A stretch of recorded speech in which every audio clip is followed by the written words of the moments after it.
Okay, episode 17 as we continue our Bloodborne series with the Mergo's Loft expansion. We're going to be doing Mergo's Wet Nurse, which I have no clue or know nothing about. I thought this was Mergo itself. I don't know who Mergo is. Mergo sounds like a person that used to be on the Golden Girls, whose best friend's Blanche. I have no clue. Anyways, if this is your first time at the channel, if you've been watching it, or you're enjoying it, or you just want to support it, hit that subscribe button, hit that bell button, hit that thumbs up, leave a comment below what you want to see next, because I like to put up posts of what to paint next. Let's go.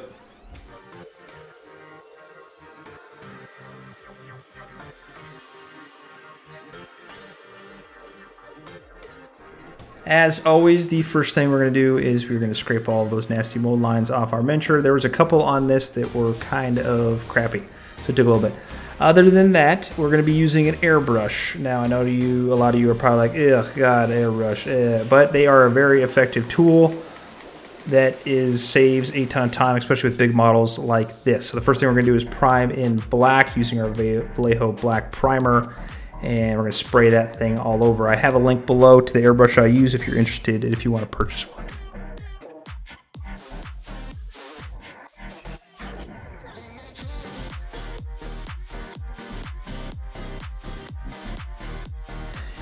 After we're done in black and it is dry, we are then going to make our pot of airbrush paint, which is going to be about 5 to 6 brushfuls of Naggaroth Night and about 2 to 3 drops of dark gray for model color.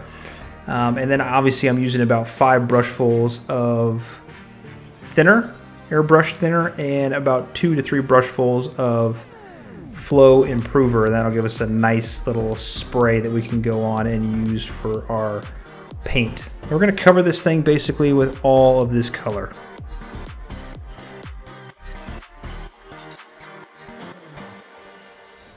Next, we're going to use some Shyish Purple, which is a contrast paint. We're going to start getting to these in the recesses, so underneath most areas for this color. We are then going to take some pure Naggaroth Night, and we are going to start spraying from above. And while we're spraying this, obviously we're hitting everything. Kind of like how I do in the priming videos is when we're doing a zenithal highlighting, we're kind of doing this with regular paints, if that makes any sense. We're going to get the lightest portions that are going to hit from above, and the dark portions are going to be on the recesses and things underneath.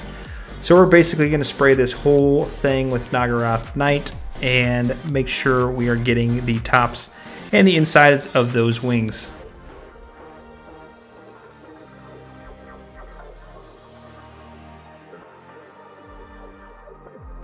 We're then going to take some Magos Purple and we're going to hit some of the same areas we just hit. We're going to hit some of those wings, the top parts.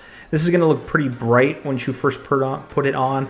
And we're going to start building up our colors, obviously from black to dark purple to light purple to some shades of blue and some other things that we're looking to do. I tried to match the card art as much as possible with this. I'm sure there's other ways to do it, or maybe she even looks, or he, whatever it is, looks different in the game. I just was trying to match the card art to the board game.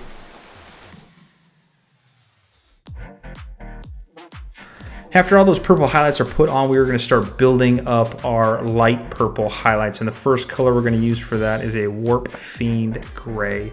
Now we're going to start focusing on our top portions of our miniature. So obviously if we're looking above it, directly above, we're going to hit it with the spray that we're using right now. We're going to focus on the arms, the tops of our wings, some angles if the sun was beating down on it you could see. So just take a mental picture from when you're looking at it from above and hit those areas specifically. You don't want to overdo it with your airbrush, which is easy to do. Be very, very careful when you're using that trigger and just be real gentle with it. Less is more, because you can always build up more highlights rather than overspraying and getting too many highlights on it. So just be a little careful.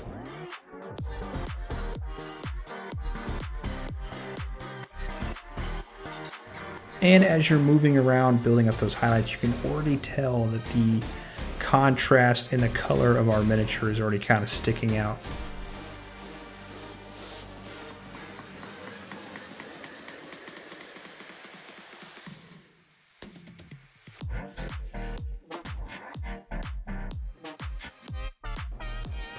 Now to kind of make it a little bit more purple before we deaden it down again, we're going to get some of that Druchi Violet in the recesses, and we're going to hit that white area we just did to purple it up a lot. And this is going to get into our recesses for when we do our highlighting, a little bit of dry brushing phase towards the end of this model. And we're going to just kind of get it everywhere. And these you don't need to mix with anything. Those go straight out of the pot into the airbrush because there's obviously already a very liquidy paint. Or wash, I should say.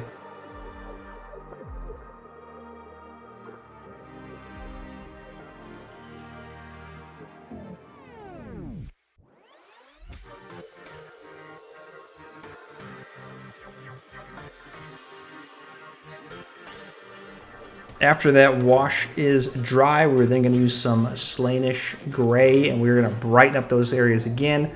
Same thing we were doing with the Warpfiend Grey, and we are going to be hitting our major spots to lighten them up while leaving some of those recesses and other portions of our miniature that purpley look that we are going for.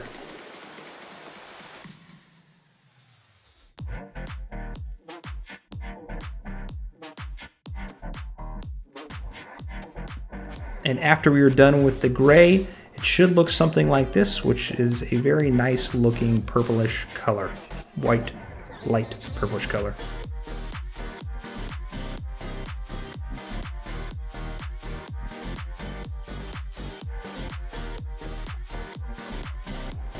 We're then going to switch over to our glorious paintbrush, which I'm using a Rosemary Co. Series 33 from the Workbench Warrior series. They have since switched them to Series 99. I don't know the significance of the numbers. I'm sure somebody does. But I do have a link to those below. If you do purchase them through the link, I do collect a small commission, which helps support this channel because this channel is due for free because I like doing it. But it does support it. It does help with extra paints and all that other stuff. So if you're in the area of new brushes, do that. But we're going to be cruising around, and we're going to be edge highlighting a lot of the top portion of our miniature to build up those highlights and start making the contrast look for Mergo's Wet Nurse.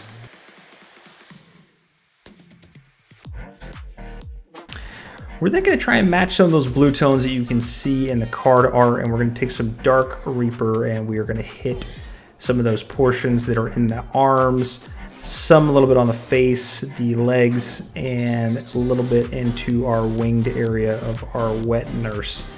And by doing this, we're going to make some contrast from the blue, from the light purple to the purple to the white that you're going to see here in a little bit. And we're just doing this real quick, nothing too crazy. Don't try and jam your brush down the throat of the Wet Nurse. Just nice, light, easy strokes. Less is more in this instance.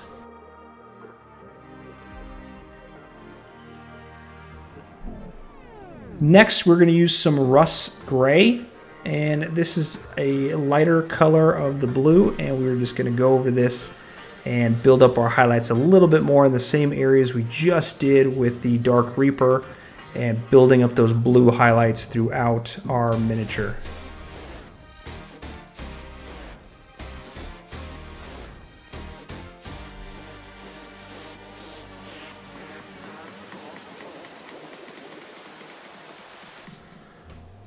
Next, we're going to use some Fenrisian Grey, which we're going to be doing the same exact areas we just did with the prior two blues that we used, and building up those highlights just a little bit more in the lighter areas to do it. Now again, we're doing it very lightly. We're not trying to crush this brush into our miniature, just building up highlights, that's it.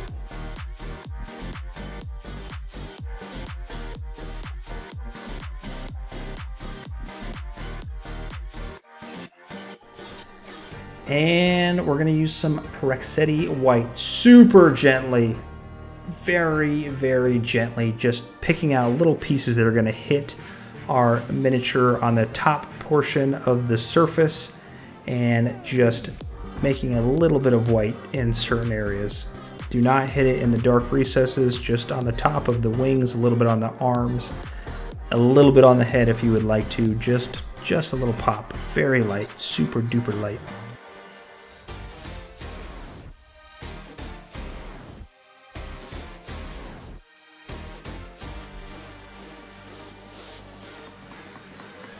Now to switch over to our regular paintbrush, we're going to paint up the necklace of our wet nurse. We're going to use some Iron Warriors. If you don't have this specific color, just add a little bit more black to a Leadbelcher or whatever silver you have. We're making it look dark on this beast.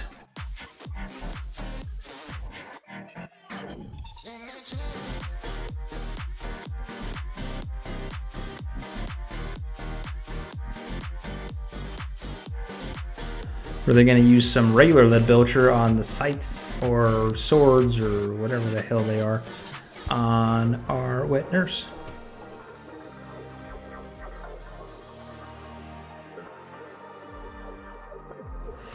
The handles you could do in Leadbelcher, I did it in Retributor Armour because I wanted some nice little gold to pop out the model to take your eye focus off some of the other crap on this model to make it just a little crazy looking.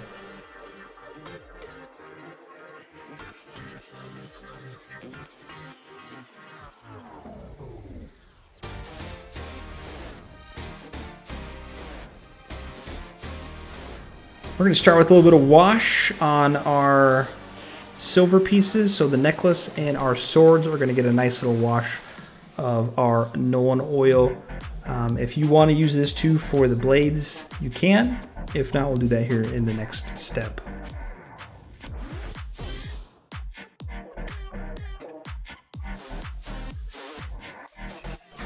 I'm going to use some Agrax Earthshade for our gold pieces to dull them down a little bit.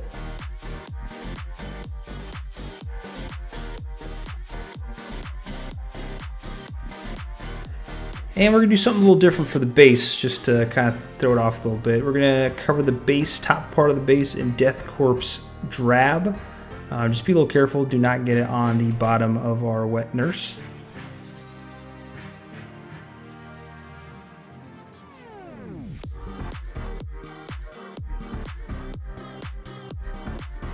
Then once our Nulin Oil is dry, we're going to take some Iron Breaker or Ruined Fang Steel, whatever you had, and we're going to hit up the raised areas of our necklace and just the sharp edges of our sword that is exposed to what you can see. That's it.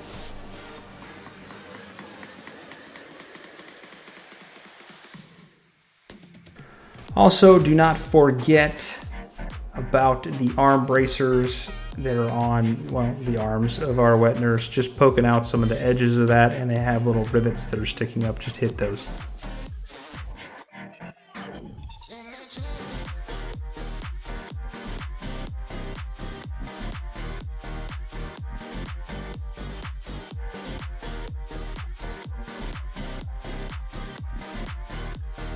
And to brighten up just a little bit those handles, we're going to use some Liberator Gold. Less is more in this instance. Don't go too crazy with this one.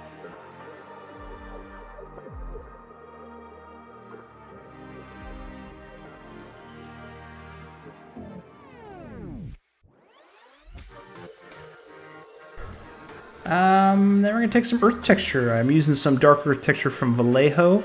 And we're just going to make some patterns around our base. There's no right way or wrong way to do this. I'm just leaving certain areas exposed, as you just heard my bulldog burp. That was weird. With a little bit of earth texture so we can put some of our Nurgles Rot on top of the green here in a moment. Obviously, once you put it on and you got the design that you like, let it dry. I live in a dry climate, so it's only going to take about 45 minutes to 1 hour to dry. Depending on where you live, might take a little bit longer.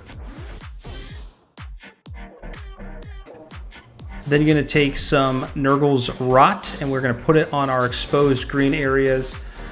This is going to give that nasty ooze slime. I don't know if there's any nasty ooze slime in Bloodborne, but I thought it would look cool with this specific miniature as like death and decay. The plague is following this thing. That's what it looks like to me, so that's what we did. And once you're ready, we're going to do that rim of the base in Abaddon Black.